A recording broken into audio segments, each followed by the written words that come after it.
और ये है जूनागढ़ फोर्ट का सेरेमोनियल ग्राउंड, यानी कि समारोह का वो स्थान जब कभी भी राज परिवार में कोई भी बड़ा फंक्शन, उत्सव या समारोह होता था तो उसको वे इसी ग्राउंड पर सेलिब्रेट किया जाता था। Hello everyone, welcome back to my channel Rishu Vishu diaries, जहां मैं आपसे शेयर करती हूँ अपनी लाइफ के कुछ interesting and adventure travelling scenes. तो चलते हैं हमारे जूनागढ़ के सेकंड पार्ट की ओर। और फर्स्ट एपिसोड अगर आपने नहीं देखा है तो आई बटन में मैंने उसे अटैच कर दिया है और डिस्क्रिप्शन में भी लिंक प्रोवाइड कर दिया है। फर्स्ट पार्ट में मैंने किला किसने, क्यों और कब बनवाया इसकी डिस्क्रिप्शन दी है, आप विजिट करें और ज़रूर देखें। जूनागढ़ फोर्ट कैसे बना इसका जिक्र तो मैं आपसे कर ही चुकी हूँ, तो अब हम चलते हैं इस पूरे किले को एक्सप्लोर करने। जूनागढ़ किला अलग अलग समय पर अलग अलग राजाओं द्वारा बनवाया गया, तभी इसकी बनावट में अलग अलग तरीके के आकार, डिज़ाइन और अलग अलग कलाकृतियाँ देखने को मिलती है। हर राजा ने अपने काल में अपनी याद के तौर पर कुछ न कुछ बनवाया। तो सबसे पहले बात करते हैं इस किले के एंट्रेंस की। किले में घुसने के लिए दुश्मनों को एक नहीं, दो नहीं, पूरे 5 दरवाजों को भेदना पड़ता था। इसका मतलब राजा ने अपने महल की सिक्योरिटी में महल के बाहर पहले डरावनी खाई बनवाई और उसके बाद ये 5 दरवाजे जिन पर लगी हुई है ये बड़ी बड़ी किले। ये किले दुश्मन के हाथियों के लिए लगवाई गई थी ताकि दुश्मनों के हाथी भी इस दरवाजे को भेद ना सके। किले में दाखिल होते ही हमें देखने को मिलते हैं माँ सती के बने हुए हाथ, और इनकी डिटेल इसी पत्थर पर लिखी हुई है।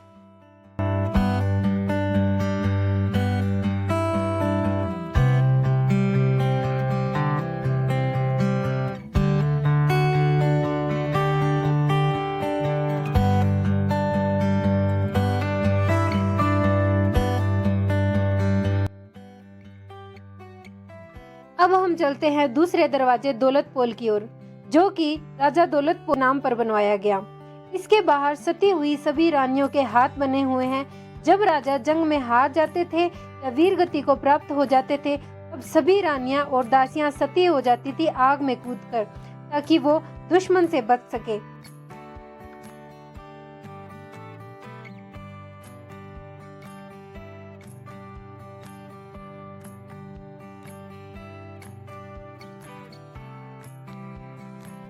तीसरा दरवाजा है फतेहपुर, जो कि महाराजा फतेह सिंह के नाम पर रखा गया। अब हम अंदर चलते हैं जहां हमें रतनपोल दिखाई दे रहा है, और ये है सूरज दरवाजा, जिसके राइट और लेफ्ट में इन बड़े बड़े हाथियों पर राजा ने सेनापति जैमल और फत्ता की मूर्तियां रखी हुई है।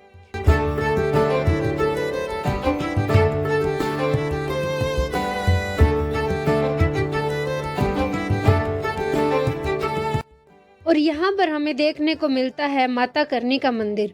जब राजा कहीं महल से बाहर जाते थे तब राजा यहाँ पर करनी माता के दर्शन जरूर करते थे।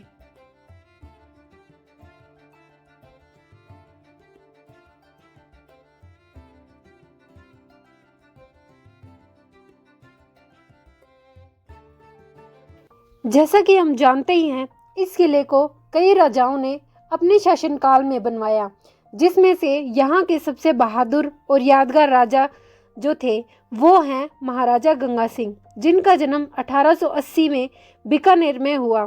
ये राजा लाल सिंह की तीसरी संतान थे और डूंगर सिंह के छोटे भाई थे। राजा गंगा सिंह अपने बड़े भाई की मृत्यु के बाद मात्र 7 साल में बीकानेर नरेश बने।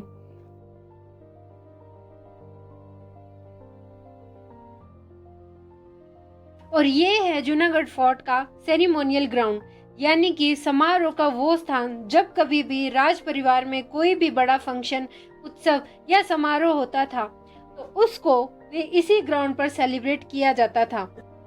इस किले के बाहर आपको काफी सारी जालियां दिखाई दे रही हैं, जहां से राजा की रानियां समारोह का आनंद लेती थी, क्योंकि उस समय पर्दा प्रथा चलती थी, जिसके चलते इन झरोखों में से ही समारोह का आनंद लेती थी। और ये इस किले का सबसे पुराना हिस्सा है, जो सबसे पहले नींव में रखा गया था, जो कि 1588 की बात है, और महाराजा राय सिंह जी के द्वारा इस किले की नींव को रखा गया। इस किले का नाम तब चिंतामणि रखा गया था, जो कि भगवान गणेश का ही दूसरा नाम है। तो ये था मेरे जूनागढ़ फोर्ट का सेकंड पार्ट। तो थर्ड पार्ट में मैं आपको दिखाऊंगी कि राजा रानियों के संग कैसे होली खेलते थे और कैसे राजा की रानियां उन्हें रंग लगाती थी। इसके अलावा राजा का 300 केजी का चांदी का सिंहासन की वीडियो भी मैं आपके साथ शेयर करूंगी। Bye bye.